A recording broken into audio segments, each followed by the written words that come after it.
Pombuczek, dzioboł i biskup. Kejsi już sam godał o fyrsztach, o biskupach, to teroski można o pombuczku i dzioble. Jeszcze kejsik z koży, kie ludzie mieli wezocy i piekło, i niebo. I że to, że dziobły i anieli łamżą po ziemi, wylozł sam Lucyper na szpacer. Kuko tak beleka i oroz widzi, że oddali pombuczka ze kryką. Przyszł ci on ku niemu, dziobo kniksnął się i rządzi. Mój ty pombuczku, ja się chcano wrócić, hilfuję ludziom jak ino poradza, ale one mnie na mnie zawdy zoł wszystko, co ośliwe spolają. Chobych nie wiem, co dobrego robił, to tak by wam pombuczku dziękowali, ani mnie. Już mnie to pieronem dopoluło i tela. Pombuczek się lachnął i powiedział ci do Lucypera: no, to spróbujmy, ja ci zgłobia coś złego, a ty cosik dobrego. Kuknąmy, co ludzie na to pedzą.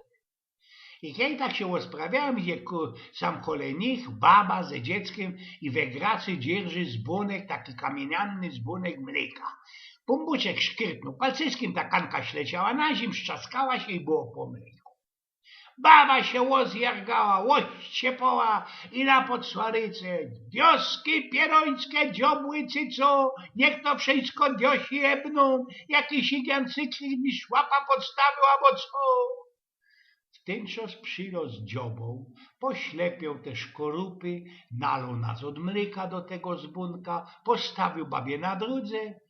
Baba tak gawcy, bramci ogłupiała, praszkła na klęczki rzeko. Pombuczku roztomieły, srogie dzięki za ten cud. A dzioboł tak kuknął i za takim srogim jankorem powiedział ci ku pombuczkowi: no i dziś, pombuczku, jak to jest? Chociaż prawda powiedział nie.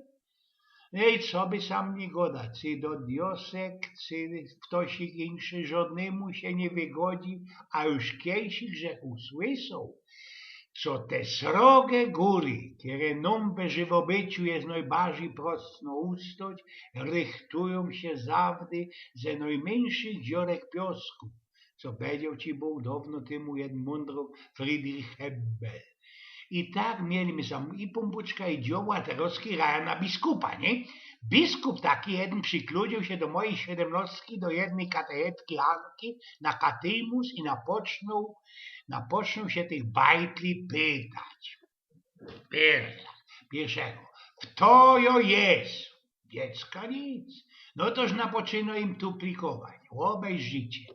Mam tako srogo kryka. Mam goldowy pieszczonek na palcysku. Mam ci tako szpicato mycka, tako tyta na głowie. No kto to jest? Na to mały Bercik dźwigograca i godo. Ja się tak miarkuję, coś się w kapelonku na istok wolno żyć, albo polityk ze naszego Sejmu. Pokierzej się sami no do nas wleźli, cienkim się cośsik czymsik chwalicie, nie? Łasprawiał Eugen z Pnioków.